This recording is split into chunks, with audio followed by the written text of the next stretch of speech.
उत्तर प्रदेश का एक गांव है शिवनगर। इस गांव का नाम सुनते ही लोगों के मन में एक अजीब सा डर बैठ जाता है। वजह है वहां के आसपास का घना जंगल और उससे जुड़ी रहस्यमयी घटनाएं। लगातार 10 दिनों से बारिश हो रही थी। गांव अंधेरे में डूबा हुआ था। लोग लालटेन और मिट्टी के दियों से रात काट रहे थे। गांव की बीचों बीच रघु की चाय की दुकान थी। बरसात की शाम को गांव वाले वहीं इकट्ठा होकर चाय पीते और बातें करते। अरे भाई, इस मौसम में रघु की दुकान पर बैठकर चाय पीने का मजा ही अलग है। हाँ बिल्कुल, ऊपर से दोस्तों के साथ गपशप हो तो रात भी छोटी लगती है। लेकिन भाई, अगर रोज रोज चाय पीते रहे तो महीने भर की कमाई यहीं उड़ जाएगी। सभी लोग हंसी मजाक कर रहे थे कि तभी दूर से हरिदास बाबा आते दिखे। अरे बाबा, इतनी बारिश में कहां से आ रहे हो? आओ बैठो और एक कप चाय पियो।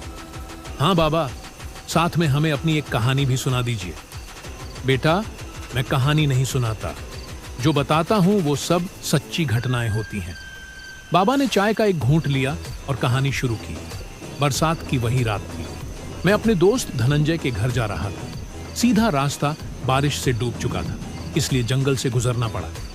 रास्ते में एक आदमी बरगद के पेड़ के नीचे खड़ा मिला। अरे भाई, इतनी रात और इतनी बारिश में यहाँ क्यों खड़े हो? रास्ता भटक गए क्या? नहीं भाई, रास्ता पता है, लेकिन अकेले जंगल से जाने की हिम्मत नहीं हो रही। अगर आप भी उधर जा रहे हैं तो साथ हो लें। हम दोनों जंगल की ओर बढ़े। चारों तरफ अंधेरा, उल्लू की आवाज और बारिश की बूंदें। कुछ देर बाद वो आदमी बोला, भाई, आगे एक पुराना हवेली नुमा घर है, चलो वहीं रुक जाते हैं। बारिश थम जाए तो आगे निकलेंगे। हम हवेली में चले गए। अंदर सन्नाटा था। दीवारें काई से ढकी और हर कोना डरावना। भाई, तुम कहां से आ रहे थे? दफ्तर से। यह सुनकर मेरे मन में शक हुआ, क्योंकि गांव का दफ्तर तो शाम 6 बजे बंद हो जाता है और उस समय रात के 9 बज चुके थे। अचानक दूर से किसी लड़की के रोने की आवाज आई। ये कैसी आवाज है? इतनी रात में कोई बच्चा या लड़की यहां कैसे हो सकती है? लगता है कोई मुसीबत में है।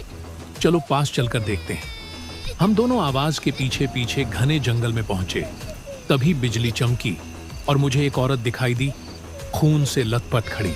हमें यहां से तुरंत निकलना चाहिए। कौन सी औरत? मैंने तो कुछ नहीं देखा। चलो आगे बढ़ो।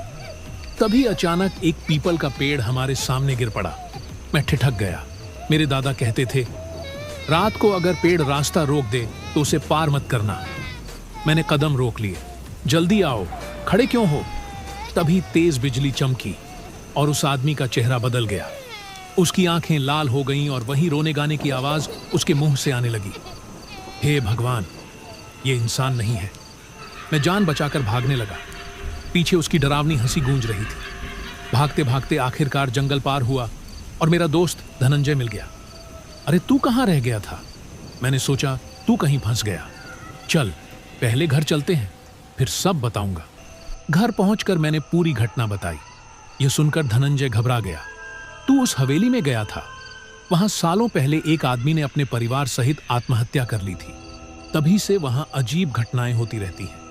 सुबह होते ही मैं गांव लौट आया और उस दिन के बाद मैंने कभी उस रास्ते पर कदम नहीं रखा। बाबा, आपको पेड़ गिरने पर कौन सी बात याद आई थी कि आप आगे नहीं बढ़े? बेटा, याद रखना, अगर रात को अचानक पेड़ गिरकर रास्ता रोक दे तो उसे पार मत करना। यही बड़े बुजुर्ग कहते आए हैं। बाबा की यह बात सुनकर सब खामोश हो गए। बाहर बारिश अब भी टपक रही थी और रघु की टपरी पर अजीब सी खामोशी छा गई।